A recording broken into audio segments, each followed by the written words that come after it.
This is the 18th season of Bass Talk Live.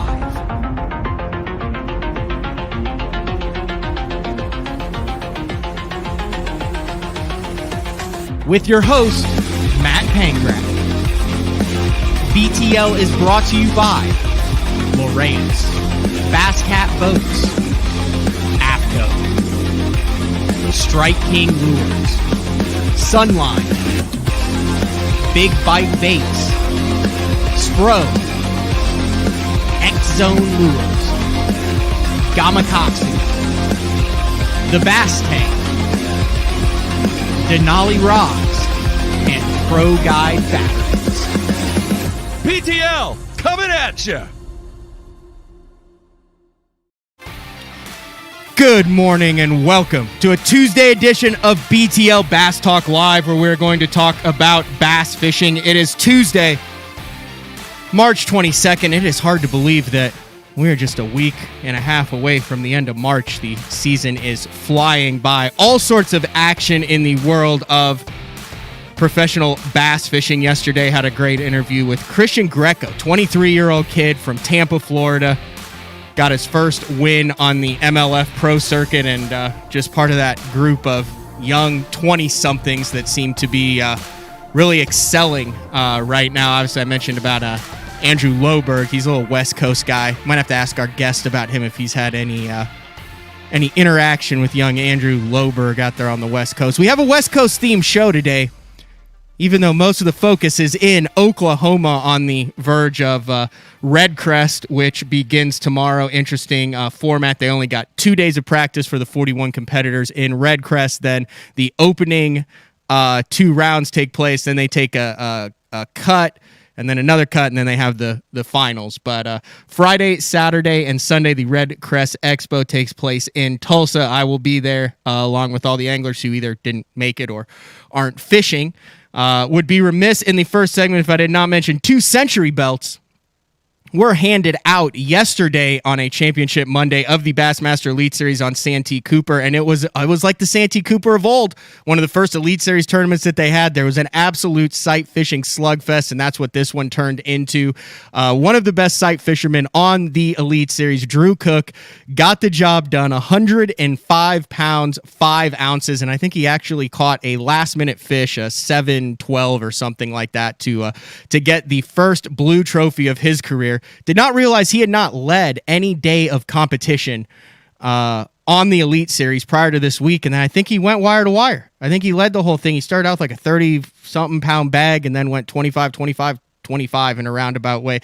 Caleb Cupall, who he's good on these historic fisheries. We saw like a dominant win last year on I believe it was Gunnersville that he had, but he also got a Century belt, 103-1. Polinick finishes 3rd. Luke Palmer continues his string of strong finishes with a 4th place. And then John Cox jumps to the top of the Elite Series Angler of the Year standings. He's got 3 top 10s under his belt, finished in 7th with 84.6.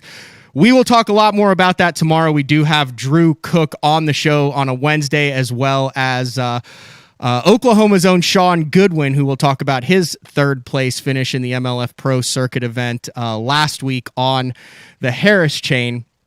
But like I said, today is all about REDCREST. This is the 3rd REDCREST, I believe. Dustin Connell won last year's, and he's got to be high. He's coming as a defending REDCREST champion, and then fresh off a victory at Smith Lake. And then was it, I believe, Edwin the year before. So 2 West Coast guys. We got Justin Lucas on in the second half of the show, but we're going to go to a man who he's been a friend of the show. Haven't had Skeet on in a while, and he is on the shores of Grand Lake. What's up, Skeet? How are you doing, man? Banger, I'm good. Just figured I'd give you guys the lake view this morning of site of the REDCREST event going on behind me. That's what I said. Where are you on the lake? It's kind of, you're not on the bluffy section. You're definitely in the flat section, which would lead me to believe Mid Lake Wolf Creek area somewhere around there. Yeah, I think we're just we're across from, it's a VRBO across from close to Silva Bridge area. I guess at Mid Lake. Yeah, we're not far from Grove here. So you do the VRBO all the time now? I mean, when was the last time you stayed in like a motel, hotel, Holiday Inn? Just depends. I prefer to. I mean, that's my choice, is to rent houses or Airbnbs, whatever. Just I like to be able to just do my own cooking, relax, and have good parking, and not worry about my rig and the hotel parking lots. But I usually rent, like this week I got Brent Ayler with me on the tour. I got John Murray. Always Ayler stays with us half the time, so. It's a lot more relaxing, and if you really think about it and you break it down, you split it, it's not much more expensive than a hotel, and it's a whole lot nicer.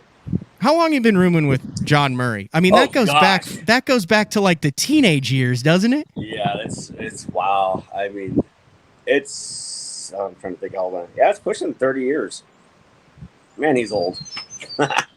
Are you willing to come back on after REDCREST and tell some John Murray, Skeet Reese, Byron Velvick stories, or are those like in the vault for all eternity? What's your ratings on the show? Like well, I've running the show now. So we had G. We've been rated G, but then we had Ike Anelli on last week, and he like filled up the swear jar in 30 seconds. Oh, perfect.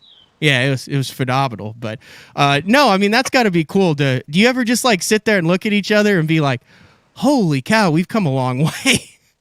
No, I don't. Not really. It's just it's most of the time it's just focused on fishing, and every once in a while we get a blast from the past. Byron did come visit us. I guess we were down at Lake Fork, and so whenever he gets you're getting the band back together, just the stories, and yeah, it's pretty amazing. This year he came visited you? Yeah. What's he up to? Hey, man, he's like he gets the award for stay-at-home dad for a guy that we never thought would have children or should have children. Now is gets the Dad of the Year award for staying home 24/7 and takes Camber to school back and forth, and so that's what he does. He's a stay-at-home dad and killing it. That's awesome. I think the last time I saw him was when the Elite Series was down at Travis, and he had like a pink backpack on, like a little dog on a harness leash, and was holding his daughter's hand with the other one, just walking around. Looked like he was having a heck of a time. Yeah, still doing the same thing. Speaking of having a heck of a time, you guys have just had ideal conditions for the first couple days of practice at Grand, haven't you? Oklahoma weather. Woo! Talk a little bit about what it's been. Unique format here for REDCREST. You guys had 2 full days of practice, an off day today, and then round one. Are you in Group A or Group B? Couldn't tell you. You don't know yet? It's full field. Full field the first 2 days, and then it cuts? Yeah, full field first 2 days. Okay. And then the top 20 move on, but then they split it into 2 groups. Okay, that's when they split it there. So then you're fishing tomorrow, but today's the off day, the media day, which for pretty much all the championship of events, they kind of do that off day. But 2 days of practice, is that a little nerve-wracking? For me this week, yeah, because I could have definitely used one more day to try and find something better than what I have. But so far, it is what it is. I mean, it's whether it's no practice, 1 day, 3 days, doesn't matter. We're all in the same boat. So, but 2 days to try and figure out a bite that I haven't figured out yet was not enough for me. There's a lot of guys who fish Grand in the spring from that Oklahoma, Kansas, Missouri area. There's a lot of $20,000 to boat tournaments pretty much every weekend out here in March and April. So a lot of eyes on Grand. You know what it's like having fish championship events here in the past with the amount of boat traffic and people on the lake that are following you around. Kind of a transition time right now on Grand to where you've got fish doing a lot of different things. Is that what's going on now, Skeet? Oh yeah, definitely. It's the majority of the fish are still staged out somewhere, whether they're under deep docks or out on ledges and bluff walls, wherever they're at. But they're wanting to get up where they need to go, and I think there was more and more fish heading to the bank than we get hit with this front that we got yesterday and today. It's just setting things back a little bit more. So water temperature is varying from 40, what I was getting, 48 to 54. 54 was the warmest I saw. But yeah, like I said, we probably were about a week off on this one from being a wide open smash fest, I believe. Well, I mean, at least you don't have to worry about the rig sliding down the ramp in the ice and the freezing cold and 36 degree water before. That was a heck of a morning in classic history of just Speaking of, you're talking about that. So Century, you said talking about Century Club belts. Yep.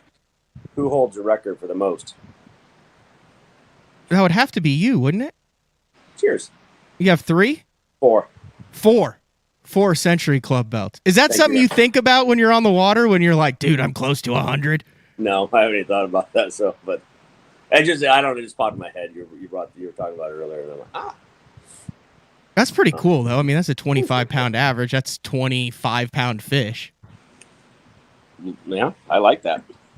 That's not going to happen. I mean, we're not going to see like a guy catch 25-pounders this week, are we? I don't see the Century Club being. I don't know. Maybe somebody is going to figure out a glory bite here and absolutely train wreck them. But there's got to be something. There's too many fish in this lake for somebody to not get the bite dialed in, or just find a mother lode or staged in somewhere.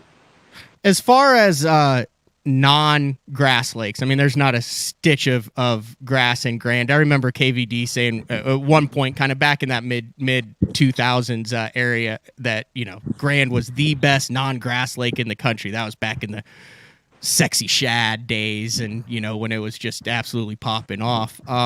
You fished Grand for a long time now, off and on. Like, how has it seemed to change for you from the time you started fishing it until now? I don't think it's as good a lake as it was. Obviously, you guys have.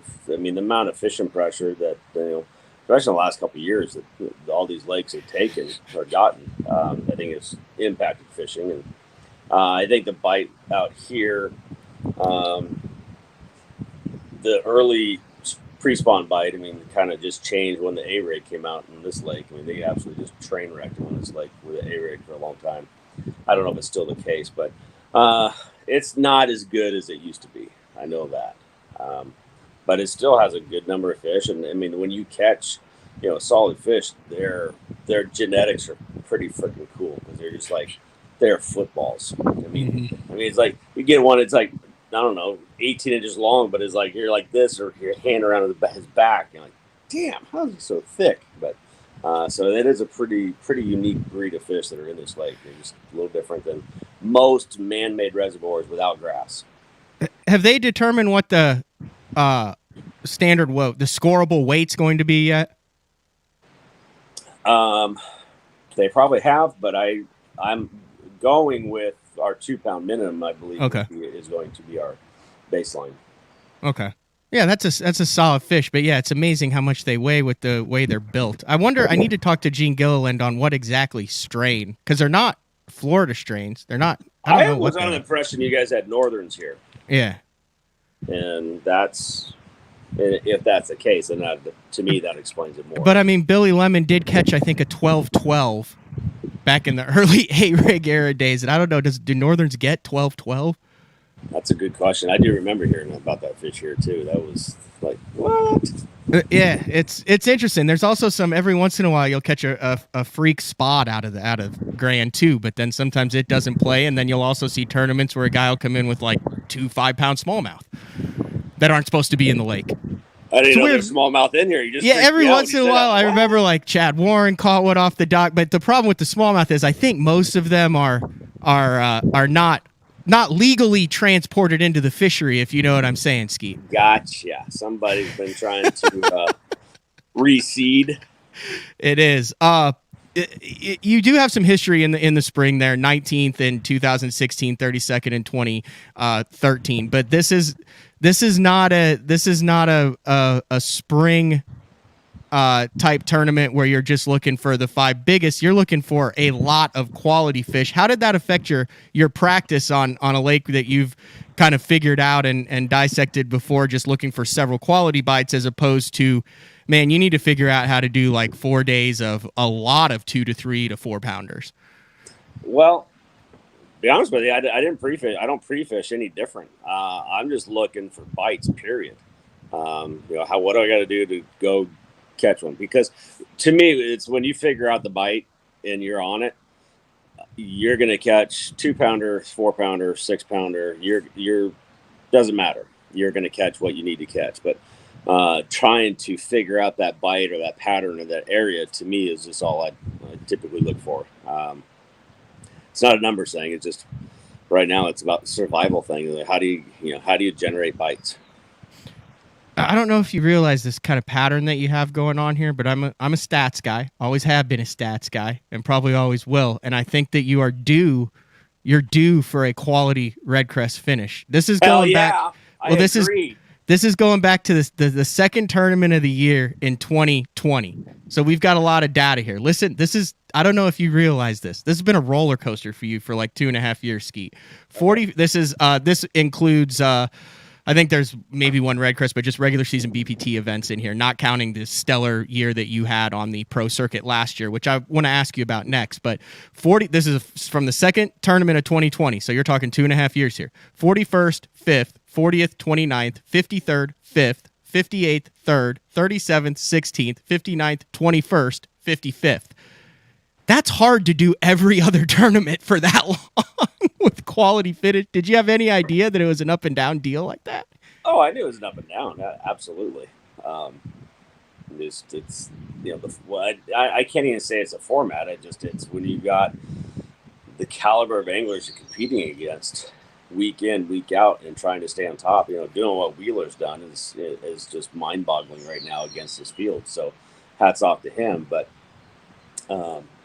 there's a lot of there's a lot of good sticks out here that you look at each group you're in, you're like, damn, I gotta be him, damn, like, shit, this is hard to do out here. So I circled some of it. I was looking, so like you take it. I mean, you've got Wheeler, KVD, Thrift, and like I could name all these guys, but just titles and guys that are hot in Oklahoma. But Wheeler, KVD, Thrift, Michael Neal, Jordan Lee, Edwin, Elam, Ayler, Ott, Zach Burge. I mean, that out of a 41 boat field, that's like you take the mixture. They all suck.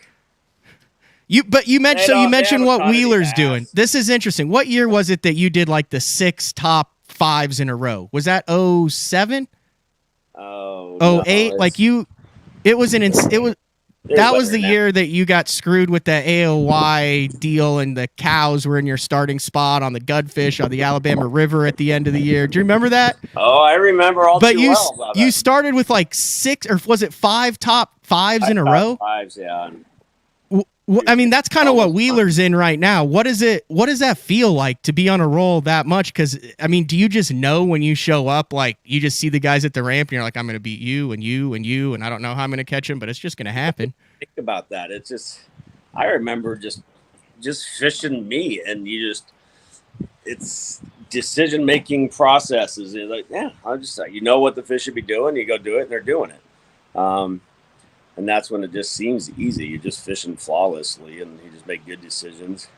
You don't doubt yourself ever. It's like, yeah, that's it. That's what I'm going to do. That's what these fish should be doing. You go do it, and you make it happen. And then, but obviously, I mean, it doesn't stay there. Nobody stays in that space. I think I've had a pretty good run in my career, and KBD's had a really good run. It's hard to stay in that space and that in that frame of mind and that consistency. But to do it for 10 years, I think that's a true test of, can you keep doing it for that many years? I mean, you got in that space in the pro circuit last year. You were fishing a full schedule. I mean, you won the first one on Okeechobee, but you had a 1st, a 10th, a 7th, a 7th, and then a 5th in the title. I mean, that's kind of reaching that same space again over the course of a season, isn't it? Yeah, last year I was fishing really good last year. I really did. It was fun to do. I think this year is, you can't, as much as you want to, just trying to keep the mindset. And I think I got more on my plate this year that's kind of had a lot more distractions for me than last year. So that's trying to put the focus on into fishing has been a little bit more of a challenge and just staying in space. So but it is fun. I mean, when you get there, I mean, I get it. I mean, it doesn't matter what sport you look at, whether it's hockey, baseball, football.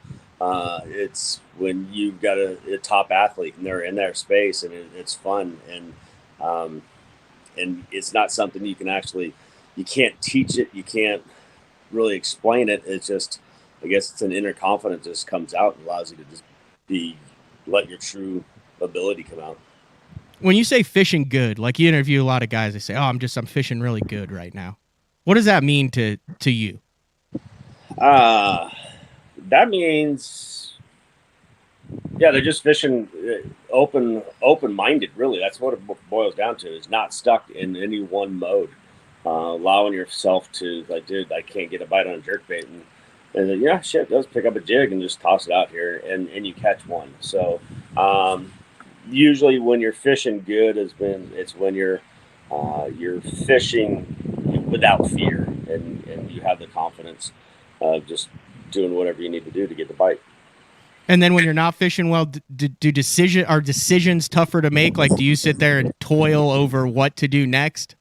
Well, I'm thinking in general for English, and even myself. Yeah, it's when you're not, you don't have a good day or a good finish that week, and all of a sudden, you get a couple bad events together. Then it wears on guys, and mentally, it's hard to stay in a positive space when you just left the tournament with just got your ass whooped. How important is to get one of these REDCREST trophies to you? You've got the classic. You came really close to. I mean, Hackney's like the guy who's only missing like one trophy in his mantle. Like, you've come really close to having a lot of the same titles as that. Came really close in the title last year. But is that a big check mark on your to-do list still, is to get a REDCREST title? Oh, hell yeah, absolutely. This is one, and especially I think this one this week, it would be, somehow to be able to win this one, which, not saying it, because I mean, this would be our third REDCREST, but this is the first one we've taken to this level, with COVID, what it's done the last couple of years. So with the fanfare and the media that's going to be involved in this one, and the expo, is that this is the real deal this weekend. So, yeah, it is a check on my checklist of titles and trophies that I want to add to my collection. I mentioned before I had you on that Andrew Loberg, who's doing a heck of a job out on the West Coast, Young 20. Do you know this kid at all? No, I don't. The thing is, he lives maybe like 15, 20 miles. That's what I was thinking. He was really close to where you are. So, it was pretty funny because we were in weigh-in line last week at the pro circuit down in Florida, and I saw he had just stepped up into the line with a bag, and so I just went back and introduced myself to him and said, "Hey, Andrew, I'm Skeet Reese," and he just kind of looked at me like, "Whoa!" But so I just want to introduce myself. It's like, here's a hot new talent from around my area. So I'll try and reach out to him hopefully this fall and just have him up for dinner or something like that, and just if I can help him in any way, I definitely will. One of the cool things I don't think people realize about you is you do a lot and have done a lot over the course of your career for younger guys, for other people in the industry, for fans, and you don't like post about it or say anything about it. You just like do it. And I got a little taste of that back when I was doing the Pure Fishing Pro staff deal in like 13, 14. They went in a different direction, and you called me. I don't think I've never told this story before, but it meant a lot to me, Skeet, and it kind of showed the type of person you are. Was you called and you said in your typicals, you said, "Well, you're not doing that anymore. That's got to suck, doesn't it?" And I was like, "Yeah." And you're like, "That probably paid pretty good, didn't it?" And I was like, "Yeah." And you're like, "Well, what are you doing?" And I was like, "I don't know." You said, "Well, put a couple packages together. I need some social media stuff done, and I'll help you kind of bridge the gap until you find something else." And I put some packages together. One of them was like ridiculous. I remember I asked Jeffries, "What do I do?" I put like 3-pack. One was like $40,000 to do social media for you. You were like, "Nice try, but let's take option B." But I mean, you didn't have to do that. You didn't really need that stuff, and that was just something you kind of did to help me out when I was younger in the industry getting through. And I got to travel with you. We filmed a bunch of videos and how-tos and stuff throughout the year, and that really meant a lot to me that you reached out and helped me during that time. But I also got to see how you interacted with the fans. I remember you went to one place and you like. You're like, "Man, I've been going here all week." You like gave them like some signed paraphernalia and stuff, not even asked. You like gave your number to a couple little kids to call. It's just really cool to see how you've kind of taken care of the sport over the course of your career. It kind of tied in with what I was wondering if you talked to Loberg, but just cool stuff that you've done over the past couple decades, Skeet. You're like a veteran. You're like an old guy in the sport now. Is that not weird? Apparently, that's what everybody says. Man, you're like the old guy out here now. And I guess I've been out here for so long. Not so long. There's others been out here a lot longer. But I still feel like I'm 18 and 20 in my head. My energy level is still through the roof, I feel like. And I'm still just having fun. I'm screwing off. And, bottom line, I get to fish for a living. But I wanted to just say thanks for, the props on that. There's a lot of things people don't know about what I've done to help people and stuff in the industry. And because I don't do it for fanfare. I just do it to make me feel good because it's the right thing to do. And that's just who I am. I don't need the accolades for stuff. But when, you say something like that, it's like, it feels good to hear things, and I'm glad they can help in some small way. Good deal. If you aren't able to get to REDCREST or the Expo and meet Skeet this week, you will also be following REDCREST. You will be at the World's Fishing Fair coming up at Bass Pro Shops. That thing is like the Lollapalooza or Woodstock of fishing. It sounds like we had Kara on for Bass Pro. It's like literally the list never ends of what's going on. But you'll be there doing seminars and meeting fans at the end of March, beginning of April in Springfield. Yeah, I'm looking forward to it because obviously I think it's been maybe like 50 years or something since they've done like the last World Fishing Fair. But so I know that the Bass Pro Shops team and White River Marine, they've really put a lot of time and effort into making the World Fishing Fair some event. I'm looking forward to it. So I'll be there. Yeah, I'm working Friday, Saturday, Sunday. So anybody that's in the area, come on over. They got concerts. We're doing panels. So I know I'm going to do some Lowrance stuff, doing some Bass Pro Shop stuff. So I'll be up there with Kevin and Edwin. There's others. So we're going to do these just hour-long panels with 3, 4, 5 guys up on the stage, just answering questions and trying to educate and help some of the people out there. But I'm looking forward to it. Yeah, we've got some concert stuff going on. It's going to be like a big old party, I guess. I don't know. Last question. I'm just curious. You mentioned the Lowrance. Are you into the forward-facing sonar stuff with that? Like, have you totally embraced that? Or are you still trying to figure it out? Is it the craziest thing you've ever seen?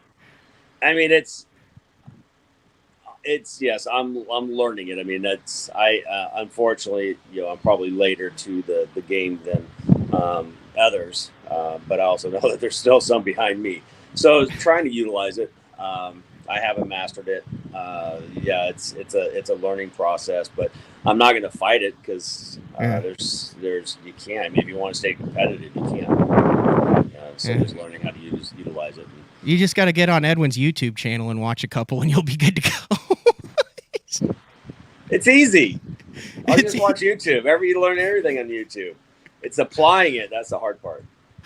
All right. Anything else you want to get in here, Skeet? I know you've got a busy media day ahead, getting ready for the first day of REDCREST on Grand Lake tomorrow, and I greatly appreciate you taking out the time from the lovely deck on your VRBO to talk to me on BTL. All right. Well, Banger, thanks for having me on. It'll be. I'm looking forward to the week and see what you don't seem like overly optimistic about this, Skeet. Because it has not been a wide open bite. It's been a rough challenge. No pro speak, no take it. I've learned a couple things. You just are kind of like, well. I'm just gonna go fish. I look at it. If I knew what was gonna go on or what was happening, I could, maybe it'd be different. But lake's coming up. It's rained felt like about 9 inches yesterday. We got a cold front, post front coming. What's going to happen? I have no idea. So I'm just going to go fish and see what I can catch, and hopefully it's enough to move on. All right. Well, thank you, Skeet. Much appreciated. All right. See you, Panger. Thanks for having me on. That was the one and only Skeet Reese, who has been doing this for a very long time. Like I said, I think he's almost, if he wins this thing, he's over $4 million in earnings, which is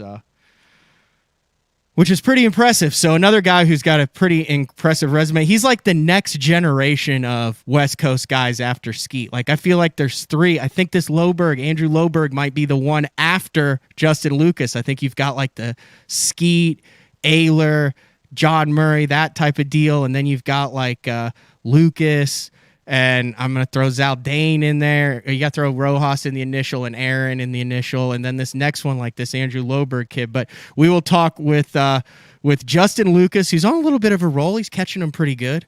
But we'll take a quick break, and we will come back and check in with a friend of BTL, Justin Lucas. It is BTL on a Tuesday, March 22nd. We'll be back after this. Bigger and better. The Lowrance Ultimate Fishing System upgrade now offers more. A new $200 rebate on active target live sonar, and bigger savings with up to $1,200 cash back. Pick fish finding tools to fit the way you fish. From high-performance sonar and ultra-quiet ghost trolling motor to navigation and networking tools that bring it all together. Find more, see more, catch more. The new Puma STS has been redesigned from the ground up. With the angler, design, function, and performance in mind, nothing on this new offering was compromised, and the only thing carried over from the previous version is the name.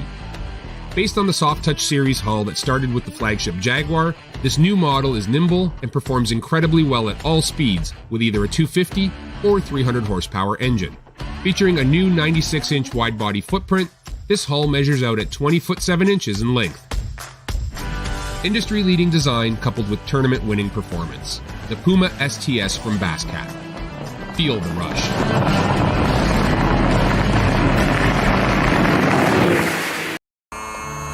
I've made my living on the water for over 20 years. For 14 years. For over 23 years. I've worn a bunch of different clothing brands over the years. Some companies big. And some companies small. All of them said they were making clothing for us. But none of them knew us. None of them were us. Except for one. Except for one. Except one. AFCO. AFCO. AFCO. AFCO. Fishing isn't part of us. It is us.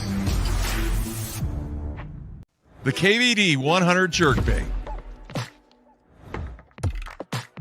15 different colors. A perfect combination of roll, wiggle, and flash. Increased castability. 3D eyes.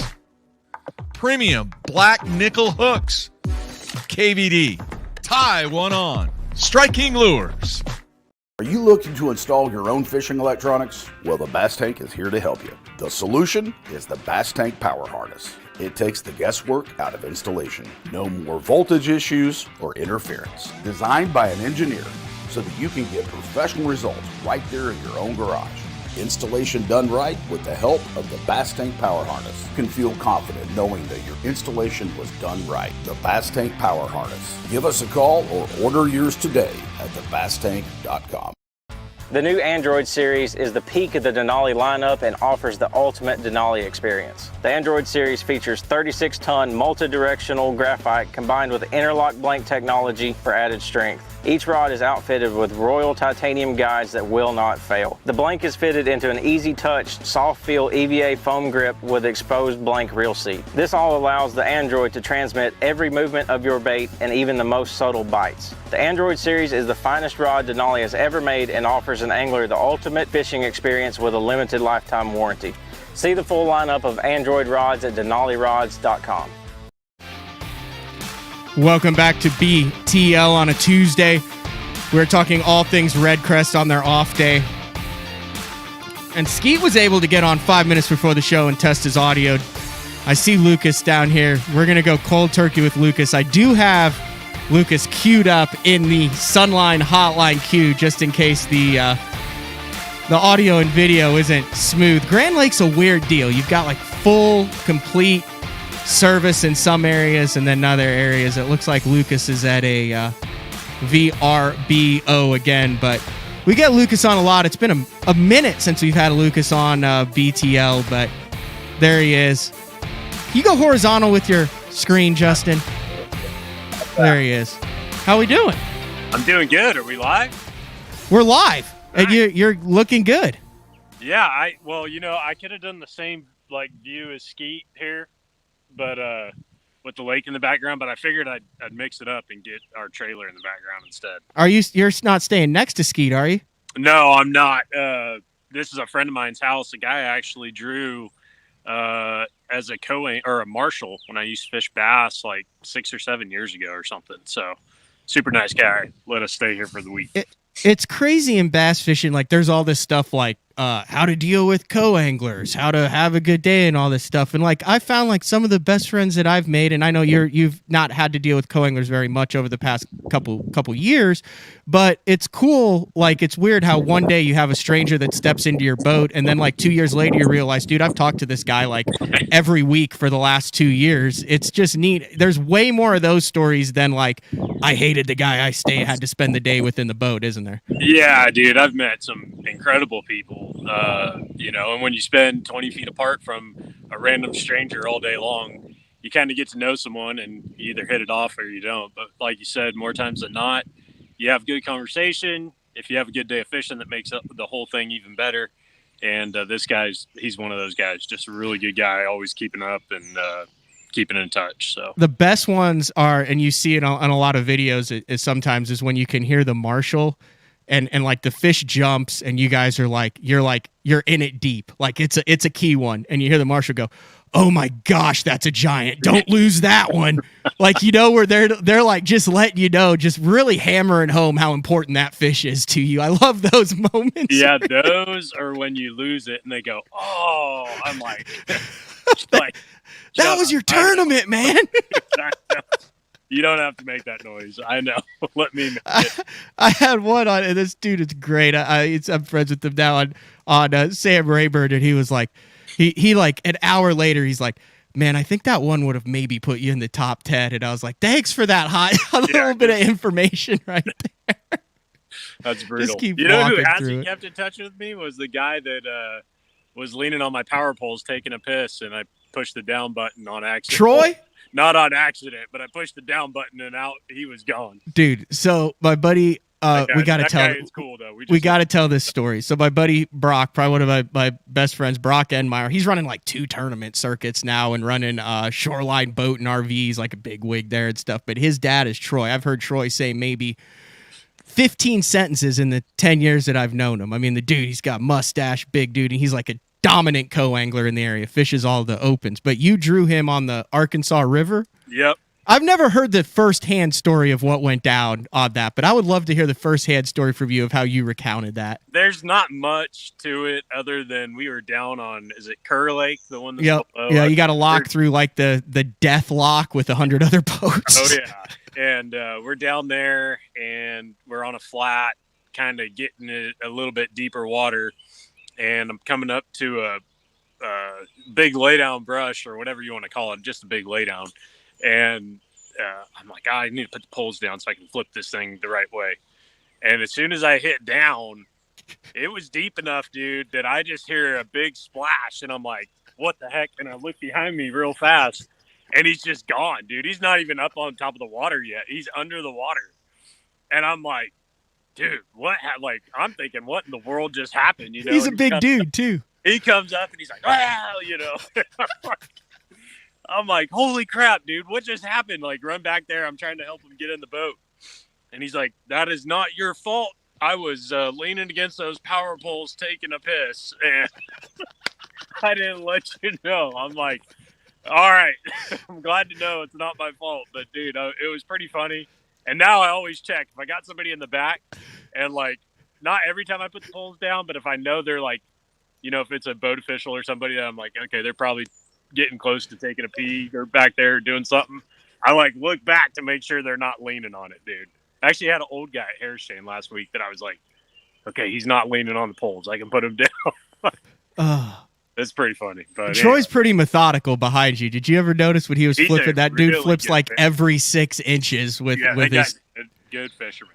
Really good fisherman. Speaking of good fishermen, Troy knows his way around Grand. He's actually got a house on Grand. You could actually stop by and probably have dinner with Troy. That guy was probably wishing I had talent. 2 days of practice for the 3rd REDCREST. Initial thoughts, Mr. Lucas? Man, I would say this is a better practice than I've had before, but still not great. It is just so time consuming getting around this lake. That's what I'm trying to wrap my mind around, is like, my game plan of which pockets and everywhere I want to go and how long it's going to take me in and out of those places. You know, and if you start, it's one of those lakes, like if you start getting frustrated and mad, you really start it, like that just grows at a fast rate here when you're trying to cast around cables and get around these docks and all that stuff. So I'm excited to get out there. I really am. I feel like I can catch a few maybe, but I know how this deal goes. Like Skeet was just saying, you know, we had all the rain yesterday. Today's just kind of, water's coming up, and then tomorrow cold front. So, you know, no expectations, honestly, other than I hope I can get a few bites, and I'm going to throw a frit side probably 95% of the day. Time consuming as far as like idle zones, or as far as like fishing an area thoroughly, or because I mean, literally, if it's like, if you see it, you can run it in 99% of this lake. Well, like yeah. open water wise, you know what I mean? Like you don't have, it's not like a Santee Cooper or a Ross Barnett where. No, but if you want to get back in a cove, yeah, it is 5-6 minute idles sometimes. It is. These are the biggest idle zones out of anywhere that we go, I think. So that's all, you know, and when you have 7.5 hours, you got the time, you got the score tracker, all that stuff going on, you know, more than anything, it's probably just like preparing yourself mentally. Like, okay, there's going to be guys putting fish on score tracker when you're idling out of a place. That's okay. Like, you know, just get to your next one, take your time, make the right cast, be efficient, all that stuff. So, yeah. It's interesting to see how some of these the BPT events go down. You have some events that are spot events where you see a guy that just shoots up the leaderboard cast after cast. You see other events where it's kind of one here and one there. Based on what you've seen over the 2 days, is this going to be a bunch of fish in a short amount of time, or is it going to be a guy who puts a pattern together and really grinds fish throughout the day and finds himself on top at the end? I feel like the second one for sure. Yeah. I never found a spot. I feel like this is the type of place. This is during the time of year that there's not going to just be a spot. I feel like people, I mean, maybe Edwin knows of one, or maybe Burge or whatever, but for the rest of us, we're it's hunting and pecking. And, you know, more than anything, I was thinking about this earlier, like what in the Bass Pro Tour, how do you maybe fish a little different? Well, you can fish a pattern, but you also, like, if you're going by a dock, say you're catching them all cranking, like, and you're in an area and you're getting bit, like, you're going to throw your jig under probably every dock in there too, because you got to maximize your area for what it's worth, you know? So there's extra casts or extra pieces of cover and things about, or that you'll think about that you'll try and hit that maybe if you're just trying to catch 5, you wouldn't hit normally, you know? And so that's the thing. I'm going to try and get in areas and where I get my bites, like really slow down, pick it apart with the crankbait, with the frit side, pick it apart, flipping if I need to, worm, whatever. I do have a couple spinning rods in the boat, Matt. You would be proud of me. You know I don't catch them on a spinning rod very often, but this, I hope I get 1 or 2 bites on it. That's not true. You catch them on a spinning rod all the time. I know. I'm kidding. Like all the time. I'm kidding. Yeah. All right. Yeah, no, you're a little spinning rod like weirdo though, dude, because you know like how everybody. What were you telling me the other day? You were saying gosh, this is a private text, Justin. Dude, you're saying who was I the saying? Most aggressive casting. Pollinix hook set is something, and I don't know who else you were talking about, but it was pretty. It hurt. It was painful to watch Connell fight him, but that's just anybody who reels with the right hand. To me, is I reel with the right hand though. I know, and it looks kind of awkward, but like, who were we saying? David Dudley was the one. Like, he's the guy who probably uses it the most, but like, I watch him with the spinning rods like a bull in a china shop. Like, he's finesse fishing, but it's such an aggressive finesse fishing, especially around those docks. Have you ever watched him around it? Oh yeah, and he throws the heck out of a spinning rod. Yeah, smoothest was Cody Meyer. There's no doubt. He's like. He is like a magician with a spinning rod, dude. The way he looks with it and everything. Yeah. I mean, obviously, this conversation asterisks with Aaron Martins. He's the GOAT, always will be the GOAT, always has been, and ironically, didn't like it. Just happen to do it every week. But, you know, of the current guys going, who else did we say? Oh, the Polinick hook set is weird to me. I understand why he does it, especially on the drop shot to try to get the straight up with the arms. Yeah, he does kind of go straight up. Yeah, it looks goofy. Oh, hey. It works, though. He's won millions of dollars doing it. He ain't hurting using it either. Hey, is it hard going from Florida, where you're dealing with spawn, post-spawn, vegetation, hot sun stuff, and then going to a no-grass lake Ozark fishery with cold fronts and rain and 45 to 50-degree water? Is that hard to transition? It's not for me. My thing is, like, once I'm fishing good, the first couple tournaments this year, I pretty much just really sucked in them. And then I got in a little groove the last 3 tournaments. And now I'm like, okay, I don't care where you take me. Let's just go and let's fish, because I'm getting some confidence back. I always struggle to get confidence at the beginning of the year. It's weird. I tell people I feel like when I start every year, I don't know how the first tournament's going to go. And then I'm like, if I have a bad one, I kind of start questioning myself, like, do you remember how to even catch a fish? But, you know, it just takes one good day. And one good day gets me back on track every year. But it's weird. A couple years, my really, really good years, I start out with a good tournament. And then it's like, okay, let's just finish the year like this. And the years that I've struggled in the beginning, you know, those have been tough years, but this year, man, we got right back on track real quick. So I'm really excited about that.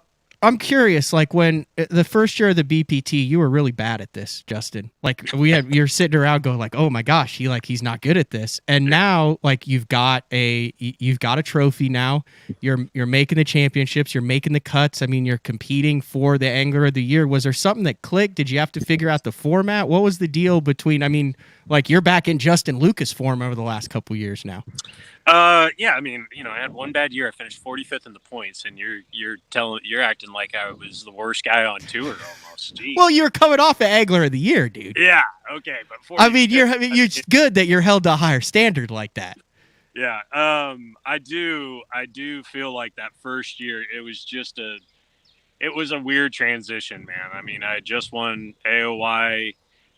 Just all the stuff going on and not catching them in the first 4 events. I didn't get a check in those first 4 tournaments, and then I got a check in the last 4. So I think I kind of hit the groove, you know, like mid 2020. It was at Toho Heavy Hitters. I really took that time off during COVID to like think about in this format how you need to fish differently. And it's really what we talked about just a few minutes ago, how you have to maximize areas, you know, and you can't just run all over the place. So I've learned when to maximize an area and when to leave an area, and really try and keep the trolling motor down more times than not. And yeah, just a lot of confidence back, probably. Like, I expect to make every cut. That's, in my mind, that's how it should be. I know it's not reality because I don't, but in my mind, that's the standard that, you know, I have for myself. So, yeah, I don't know. I enjoy it though. I enjoy both formats, man. I really like doing both because it's just a good mix up between the two. And last week at Harris Chain, I was 131st the first day, and I'm like, man, and I finished 101 at Rayburn. So all of a sudden I was starting to think I really suck at 5-fish formats. But, you know, the next day I had a great day, caught a real big one, and got back on track there too. So I just got to stick to what what my kind of strengths are. And that's fishing slower, picking things apart, not running around. I'm not KVD. I never will be KVD. So I just got to fish the way I like to fish. Off and on the water, like, you suddenly over the past like 3 years have become really busy with the family at home. You're fishing both tours. You're like 15, 16 weeks fishing with the family at home but you always seem to like have it together. Like, you always seem to be able to go, you know, from stop to stop. When it's home time, it's home time. When it's tournament time, it's tournament. When it's sponsor time, it's sponsor time. Does it feel like a smooth, even flow to you? Or right now, are you in the part of your career where it's just hustle every single week and you just kind of face what's coming up? Well, when you're doing all the tournaments between the Tackle Warehouse Pro Circuit and this, it's definitely hustle, but it's hustle to the next event. And I love fishing tournaments. At the end of the day, that's why I started all this. Like, don't get me wrong, doing sponsor work and all that stuff. A lot of it's social media now, but naturally that comes, content comes with the more events you fish too. So I love fishing tournaments. I want to fish as many as I can and that my wife is okay with, but she's amazing. She's traveling with me to most of the tournaments with the kids. And when I am home, I don't fish. Cooper's starting to get to the age where maybe him and I can start going a little more often. But, my boat stays in the garage when I'm home just because I just have so much fun fishing tournaments. I'd rather fish tournaments, and when I'm home, spend that quality time with the family. And now that Cooper's 4.5 years old and he's getting the bug the itch to go fishing, when he says so, I'll take him, but only if it's family oriented. For the most part. So he is into the whole fishing thing? Dude, he's all about it. We go to the local tackle store there in Gunnersville. He calls it Tackle Warehouse. And he wants to go to Tackle Warehouse after I pick him up from school, and he does want to get on tacklewarehouse.com on the laptop all the time and look at soft plastics, because he picks out like the craziest ones, the centipedes and all this stuff, and we add them to his cart and tell him, okay, we can order those for your birthday or whatever. But legit, he loves getting on tacklewarehouse.com and loves going to the tackle store. And he was telling Bree the other day, she called me when I was fishing out here. They were playing some dentist game, and he said, I want to be at 4, dude. They're crazy. You just never know what they're going to say. And she said that he said, I want to be a dentist when I grow up, because they're playing this little dentist game. And he goes, no, wait, I want to be something really cooler than that. I'm going to be a fisherman. So, ooh. I mean, me, dude, I'm like, my heart melted out there on the water, I'm like, that's my boy right there. So is that weird when they talk? It's like weird that they have their own. I mean, there had to be a point where you're like, holy cow, like I've got a kid with like his own thought process and he can like articulate it now. Yeah, I literally just sit like on the couch and just like listen to him and just laugh. Like, I got out of the shower a couple nights ago and he runs in there and he goes, hey Dad, I got to tell you something. I'm like, all right, what? Like, so important right now. I just got out of the shower, right? He goes, did you see me dress the Decker? That's our other son, as a superhero earlier. I'm like, yeah, Mom sent me a pic. And he just starts laughing. He goes, hilarious, right? I'm like, yeah, it's hilarious, man. And then he runs out of the bathroom. I'm like, dude, this is just such a fun age. I'm trying to soak it up, enjoy it. You need one yourself, Matt. You need a 4-year-old. All right, thanks for joining us on BTL.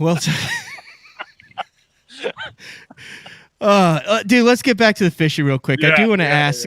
So the first, we got off on a little tangent there. I know, I liked it. That's what I like. It's what I like about it. That's real life, man. I mean, this is real life. I don't care how big you are. You look like superheroes in the jerseys. Like, you guys are real life. You're staying at VRBOs with the kids, and they're dressing their brother up like superheroes. Yeah.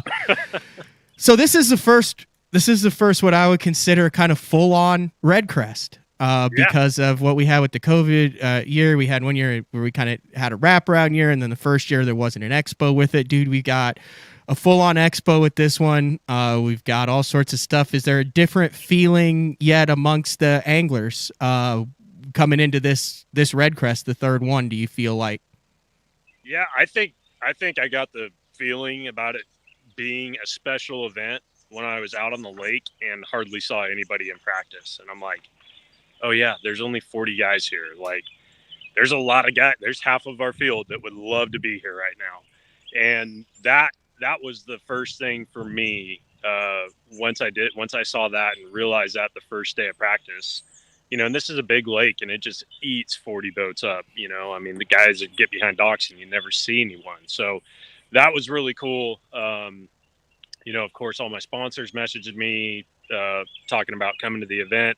Going to be at the expo. I'll be there, of course, if I miss the cut or whatever.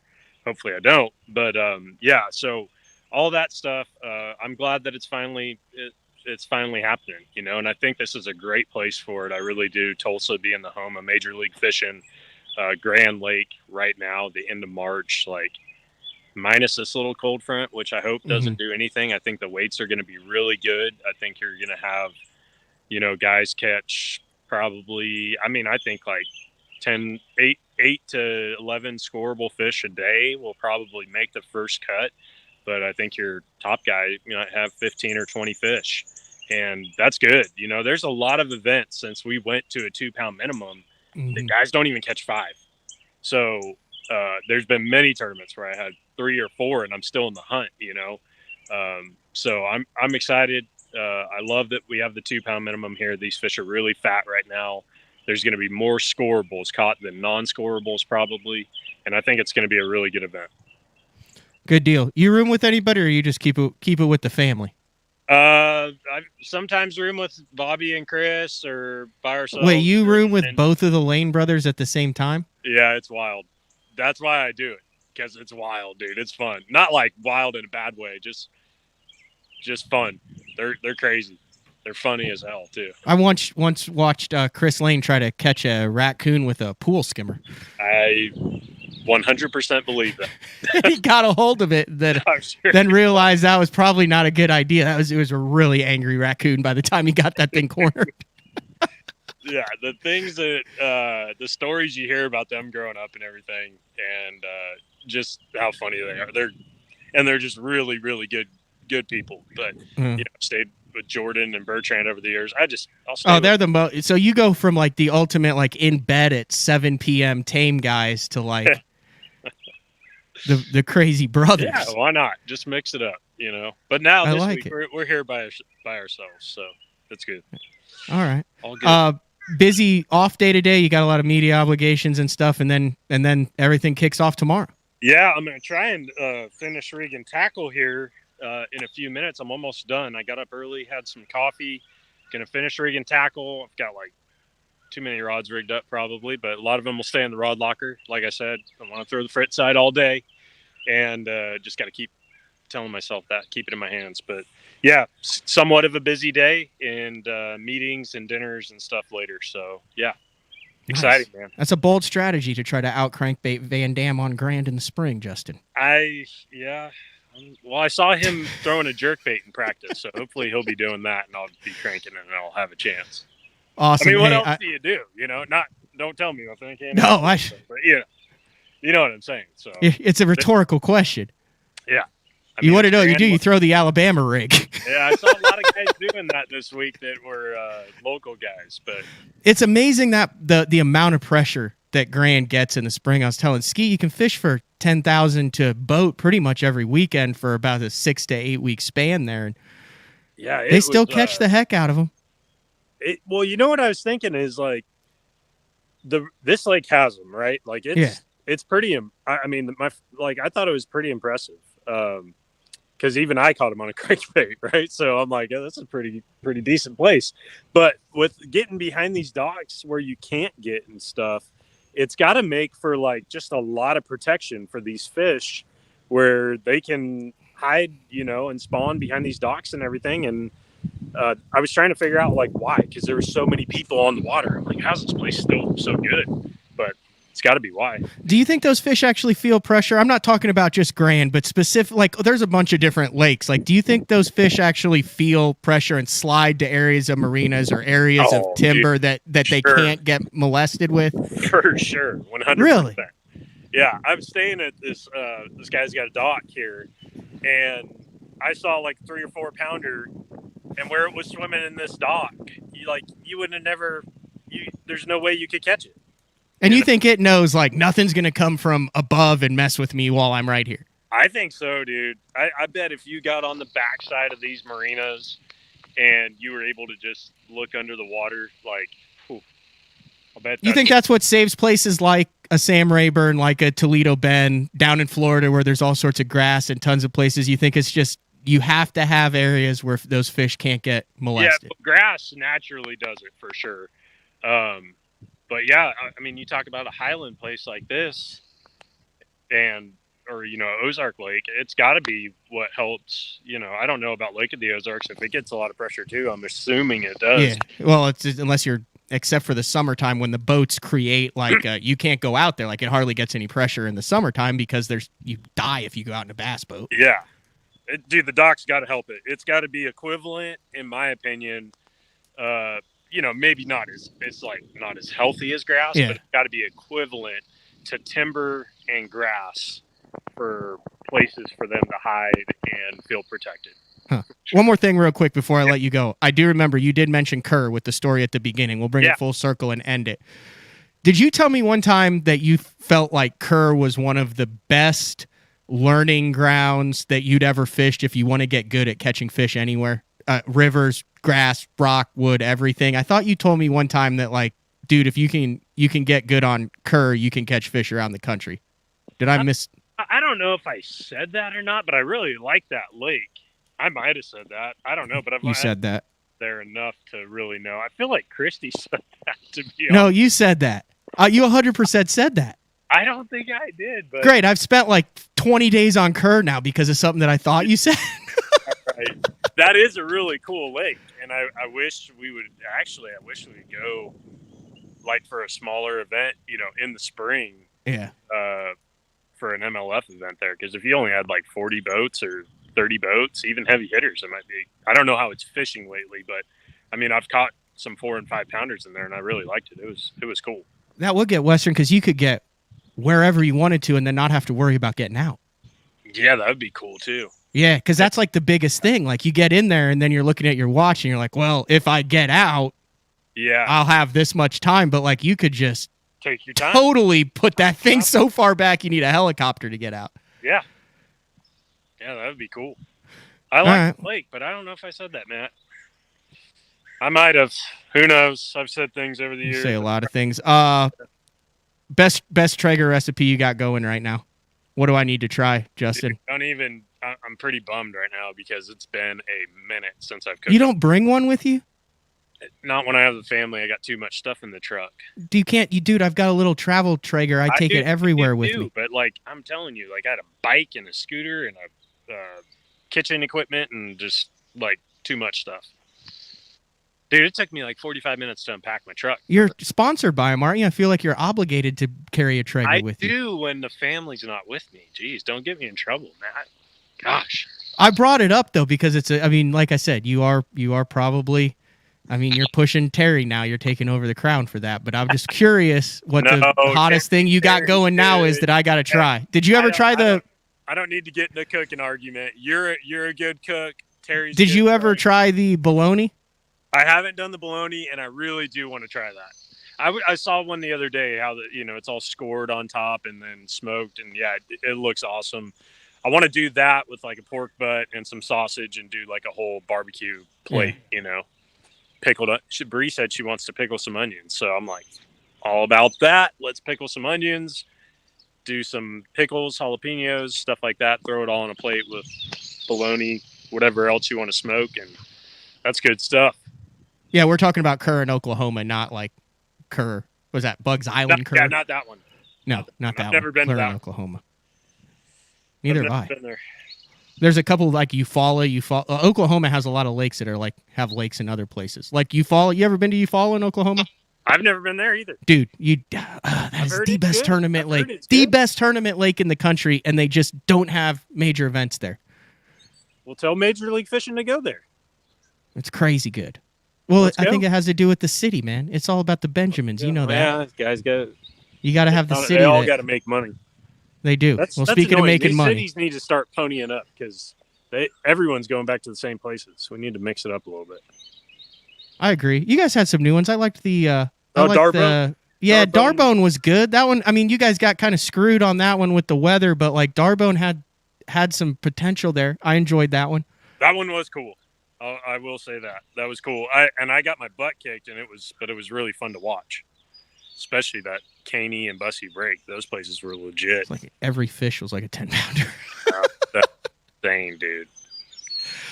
All right, Justin. I'm going to let you get back, finish rig and tackle. Yes, thank you very much. I appreciate it. Good luck. And we will be watching REDCREST that kicks off tomorrow. Qualifying round 1. Skeet got me straightened out. You guys all fish for 2 days. Yeah. Then the top 20 are split into groups of 10. And then knockout round A on March 25th, knockout round B on March 26th, and then all the marbles on March 27th, 7.5 hours championship round, REDCREST champ. I like it too, because on the knockout rounds, everybody will have a camera that's on the water, so that'll be cool. All 10 guys. Oh, yeah. All 10 guys for the last 3 days on the water have cameras, so that's cool. I like it. Got to make Justin. the cut, man. Oh, yeah, you are staying in a trailer. Yeah. I mean, it looks nice. It's nice, but he's going to tear it down and build a house there, so it's a good spot. All right. Have fun, Justin. We'll see you guys later. Thanks for having me, Matt. See ya. All right, bye. All right, that was Justin Lucas, one of the good guys in the sport. I kind of wanted to ask him about the West Coast thing, and just didn't get time to it. But that dude is a big-time competitor. Like, he wants to win at absolutely everything he does. But great career there. And we're going to take our last break of the show. When we come back, we're going to wrap things up, look ahead to Wednesday, Thursday, what's going on next week, and where, if you're at REDCREST, you can stop by and say hi. It is BTL on a Tuesday. We'll be back after these messages. Elite Series Pro Daryl Gleason here. My Pro Guide batteries keep me going on those long tournament days and long practice days. Always plenty of juice, never fail. The best part about Pro Guide batteries, it's the people behind the company. They have over 40 years experience in the battery business, keeping all of us fishermen out on the water longer, catching more fish. Check them out at ProGuideBatteries.com. What's up, Bass Talk Live fans? Brandon Polnick here. And ever since I won a couple Bassmaster Elite Series events on X-Zone Lures, I've been getting a bunch of questions of what makes them so special and different. And really, the truth is, it's in the details. The little details, things like no cheap fillers in their plastic. That gives you more lifelike action, more realistic and vibrant colors. But don't just take my word for it. Go to www.xzonelures.com and check them out for yourself. Combining one of the most popular hook styles with Gamakatsu's beefier Superline offering, the Gamakatsu Superline Offset Round Bend delivers the strength necessary to target big fish in heavy cover. Well suited for braided line and heavier fluorocarbon, the Gamakatsu Superline Offset Round Bend is built using stronger Superline wire that allows anglers to easily fish a finesse worm around heavy cover. The round bend offers a larger bite area, perfect for any worm presentation, while increasing your hookup ratios. The newly enhanced Z-Bend holds your plastics on the hook longer, reducing the number of pull-offs and reducing damage to plastics. Available in 2/0, 3/0, 4/0, and 5/0, this is the most durable worm hook, designed for heavier lines that hold your bait on longer. Preparation is key to success. And that preparation starts well before you ever hit the water. You're only as strong as your connection to the fish, and your line is that critical connection. Confidence in your line every minute of every day on the water is a necessity, and failure, it's not an option. Sunline makes the fluorocarbon, nylon, and braided lines to give you the strength to guarantee your confidence. Vibrating jigs are a great choice for any time of year, and the Kamikaze Swim-On is a perfect match for any vibrating jig. 2 sizes and the unique tail design gives it a bait fish profile and a great swimming action for realism. There are 17 colors. See them all at bigbitebaits.com. The Spro Little John crankbait has been around for almost 15 years, and it is one of my go-to crankbaits whenever I need a fish in the boat, so you can never have enough new colors. That's why Spro's coming out with a handful of new colors, including Pearl Shad, which has this bleached out white look, but it's got this pearlescent, really, really pretty. We've got Copper Shad, which looks amazing in the water. It's got that purple flake on the back, really, really pops in the water. And then if you want some real pop, we've got Sparkle Shad, nothing but sparkles all over this thing. And then last but not least, we've got the matte Sexy Shad, just a really different looking color for a crankbait. So you want to give them a little different look, that matte Sexy Shad is definitely the one to go with. All these colors are available in the original Little John and the MD.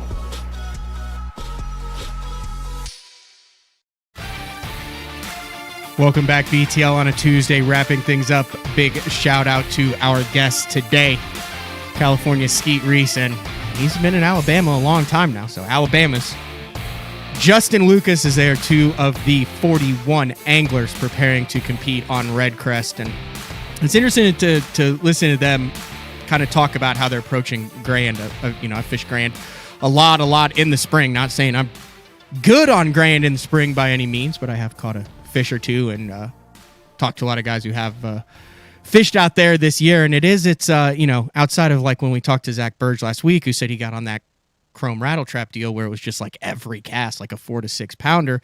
It's like a kind of one here, one there deal. It's interesting how that lake really turns into a pattern fishing lake. Kind of this time around, that 49 to 53 degree water. And historically, typically you're talking about a mixed stick, a rogue, a 110, a rock crawler, wiggle wart, DT6, that type of stuff. Big spinner bait. We've seen what Chrissy's done with the big spinner bait this time of the year. But the team tournaments and the tournaments where you can throw the umbrella rig, probably over the last decade, have been historically dominated by that. After Paul Eliason, the fall of 11 kind of exposed that on Gunnersville in the FLW tour. We just saw, it was nuts the first like 3 or 4 years out at Grand with the umbrella rig.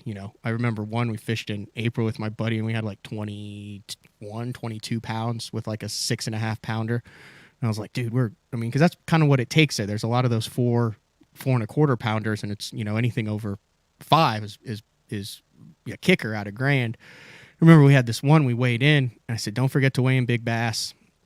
Like, well, I thought we had a shot at top 10, possibly winning it.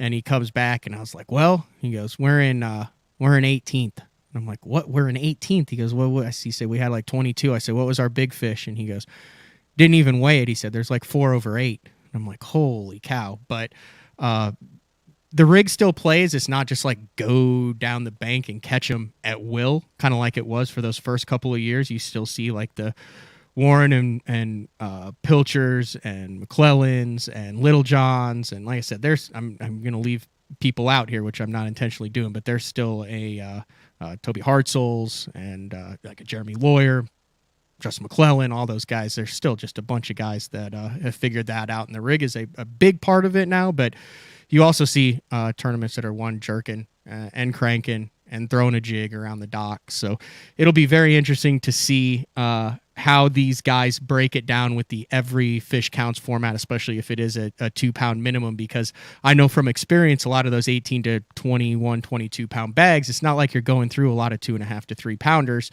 You're kind of targeting and fishing areas where you're getting 5 to 7 bites a day. So your total weight is only,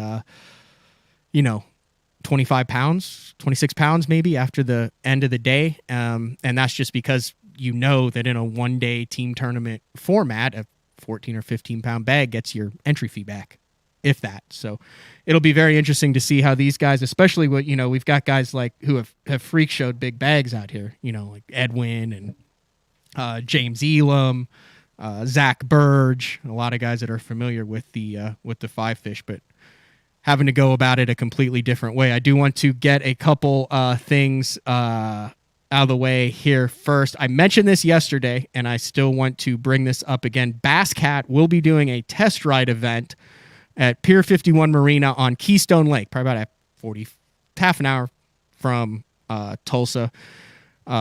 Really not a bad drive at all. But if you want to take a test ride in the new Puma STS, I actually, Scott and Tyler Dennis from S&D Boats Plus there in Shawnee actually got one in, and I went and did some video work and then got to drive and ride the STS, that new kind of redesigned Puma, and it is totally different than any other cat that I've been in. Awesome boat. So if you want a chance to test ride in that STS or the Era, that'll be at Pier 51 Marina on Keystone Lake. Super easy to get to, right off the highway there on March 26th, which is Saturday from 9 to 4. So if you just go to basscat.com, the big banner at the top of the page, click on that, go take a ride in a couple of the new Bass Cat models, and then go back to REDCREST and check out the expo. I will be at the expo on Friday in the Pro Guide battery booth, I guess, display, whatever they're calling it, and and also in the Bass Tank display there. Tomorrow on BTL, really excited for this one. This dude is like, he's sneaky underrated funny. Like Drew Cook he's sharp, and I've gotten to know him kind of through some big bite events and media events over the last couple years. Really glad to see him get his first Elite Series win and get the Century belt. He will be on tomorrow talking about how it all went down, talking about the 30-plus pound bag that he had on day one, and then backing it up with 24-pound bags the remaining 3 days to get his first Elite Series title. Yesterday on Santee Cooper, and then Oklahoma legend Sean Goodwin, friend of the show. He's co-hosted this show with Mark before when I've been out of town. Bass Tank sponsored pro as well will be on to talk about his third place finish. I think he cranked his way with one of those big Strike King hybrid hunter plugs in Florida on the Harris chain. But he also knows a lot about Grand. So we're going to get his kind of breakdown of how things went down on the Harris chain for him, and then turn our attention to Grand Lake and see what he thinks it will take to get the job done there. Day 4 with Frank is going to be a special day 4 with Frank. There's actually a meme that came out with Frank. Let me see if I can pull this up here. Frank, because this is a way to get... it says, I don't always throw a C-rig, but when I do, I smoke them. It's a picture of Frank. Well, he's got like a mullet and a full head of hair. And I think what we're going to do, I know we're going to do this, but I think I've got the contest right. If you are able to watch live on Thursday, this is for live viewers. We are going to throw up I think it's a meme that says this. And if you can guess Frank's age to the year, the first person to guess it correctly on live will get... I should have written this down beforehand. I believe it's a complete set of the small speed ends in every color that is coming out before they are actually available. And if you're the first person to guess it when we do that contest on Thursday, Frank wants to do that and give back to all the listeners of day 4. So that's really cool. So if you have any opportunity to listen to day 4 live with Frank, I would highly recommend that Thursday. So merchandise store, the BTL shop, BTL tap, still available at the top of the page there if you want to get a BTL hat, sweatshirt, shirt, whatever suits your fancy. And I think that's all we got for a Tuesday. Big day tomorrow. Drew Cook, Elite Series champion, breaking down his win from Santee Cooper. Big shout out to Skeet Reese and Justin Lucas for jumping on today to kind of break down REDCREST. And we'll talk to you tomorrow on Wednesday. This has been BTL on a Tuesday. We'll see you.